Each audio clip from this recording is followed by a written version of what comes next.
आज महाराष्ट्राचे अध्यक्ष आदरणीय रवींद्र चव्हाण साहेब सर्व नगरसेवक आणि पदाधिकाऱ्यांच्या पुणे शहरातील या बैठकीला या ठिकाणी उपस्थित होते। त्यांच्याबरोबर पश्चिम महाराष्ट्राचे संयोजक निरंजनजी डावकरे, केंद्रीय राज्यमंत्री मुरलीधर अण्णा मोहोळ, माननीय चंद्रकांत दादा पाटील, धीरजजी घाटे, राजेशजी पांडे, इतर सर्व आमदार या ठिकाणी उपस्थित होते। जवळपास 95 नगरसेवकांची उपस्थिती आता या ठिकाणी होती। इतर नगरसेवकांनी काही कारणास्तव पुण्यात नाही असं सांगितलं। आज महत्त्वाचं म्हणजे SIR ला 8 दिवस मुदत वाढ मिळाली आहे फक्त, आणि हा SIR चा संपूर्ण विषय गांभीर्याने घेण्याच्या संदर्भातली बैठक होती। पुणे शहर पदवीधर मतदारसंघाची निवडणूक सप्टेंबर अखेर होणार आहे, त्याची मतदार नोंदणी हा एक प्रामुख्याने विषय होता।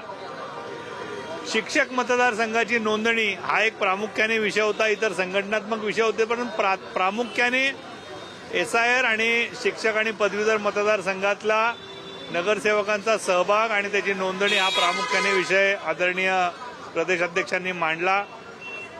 इतरही अनेक संघटनात्मक विषयावर त्यांनी भाष्य केलं। त्यांना आज या ठिकाणी भेटायला केतन अग्रवाल यांचे वडील विशाल अग्रवाल आणि त्यांचे कुटुंबीय सुद्धा या ठिकाणी आले होते। त्यांनी सगळ्यांनी विनंती केली की हा संपूर्ण खटला फास्ट ट्रॅकवर घ्यावा।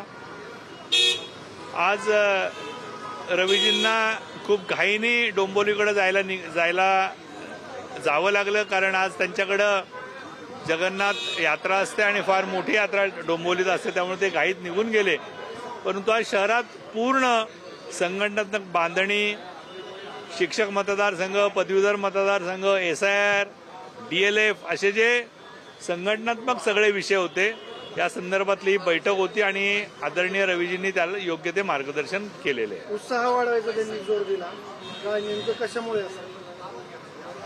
संघटनात्मक बैठकी या होतच असतात। प्रदेशाध्यक्षांची ही जवळपास आमची 18वी बैठक आहे, त्यामुळे ही काही नवीन बैठक नाही, परंतु प्रत्येक वेळेस एक अजेंडा असतो आणि आजचा अजेंडा हा पदवीधर शिक्षक आणि SIR हा होता।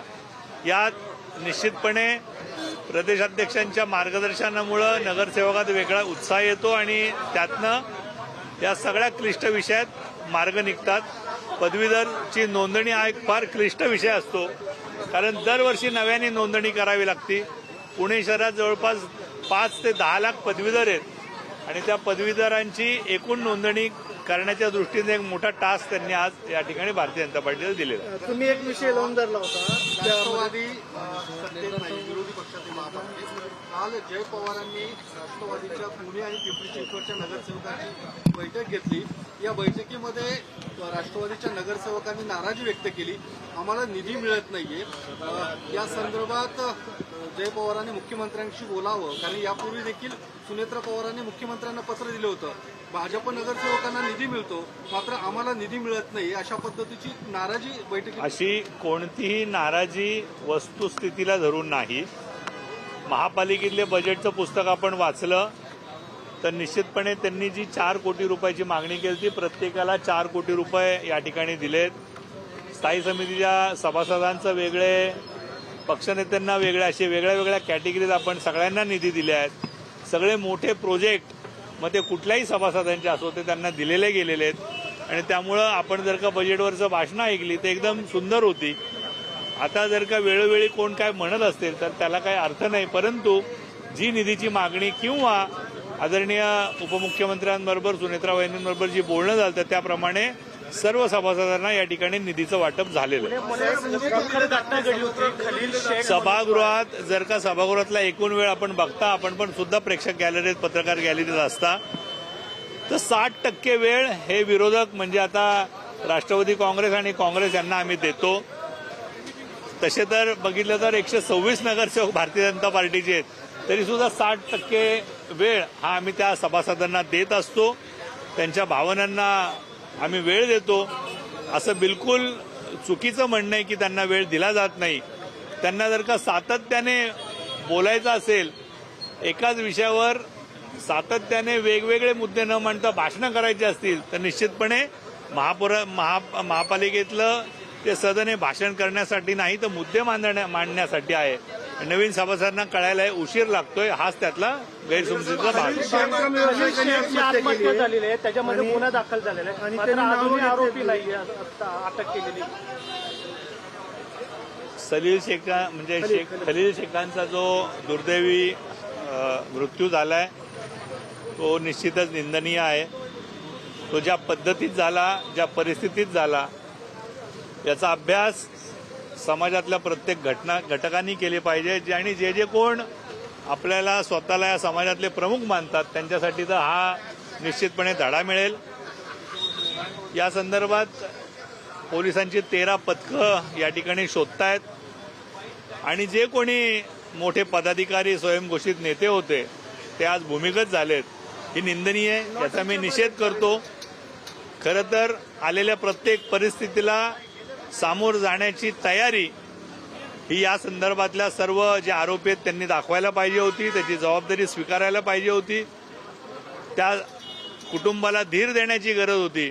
अशा वेळेला पळून जाणं ही निश्चितच चांगली गोष्ट नाही. कोर्ट, पोलीस, कायदेशीर प्रक्रिया चालू राहील, पण यातनं या लोकांचा छोटेपणा निश्चितपणे समाजापुढे आलेला आहे आणि समाजाला हे कळून गेलंय की अत्यंत छोट्या मनाचे आणि भित्रे माणसं आहेत. हे परिस्थितीला सामोरं जाण्याची हिंमत यांच्यात नाही. 14 जणांमध्ये एफआयआर झाली. शिवसेनेचे पदाधिकारी आहेत म्हणून वाचवलं जाते का? 14 पैकी एकही आरोपी पुणे पोलिसांना सापडू नये हे दुर्दैव नाही वाटत काय? पथकं तयार आहेत.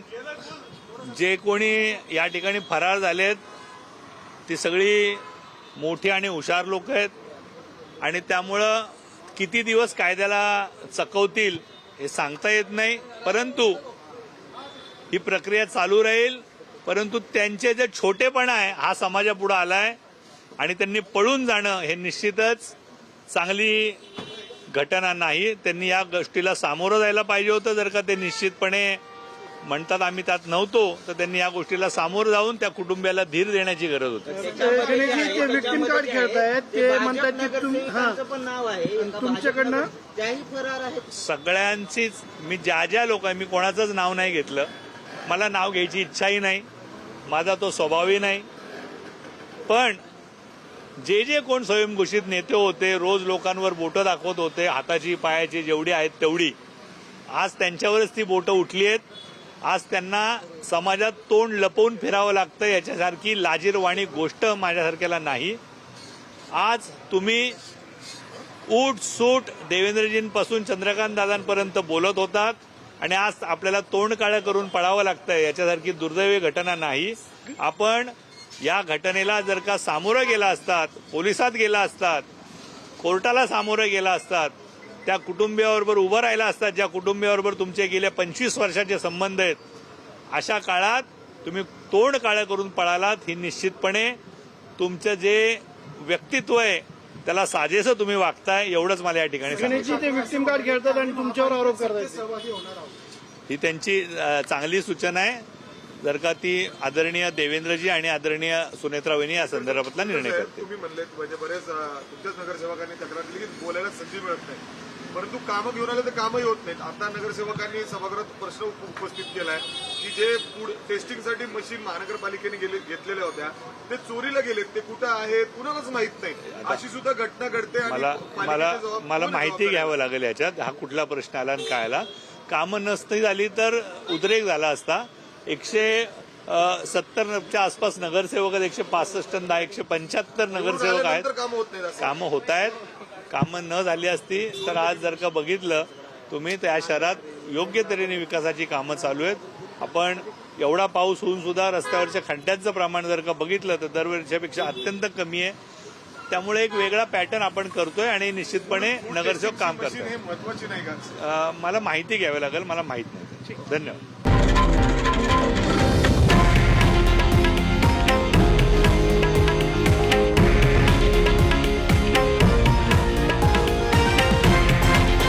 हे आहे देशातील नंबर 1 न्यूज नेटवर्क आणि आपण पाहत आहात TV9 मराठी, एकमेव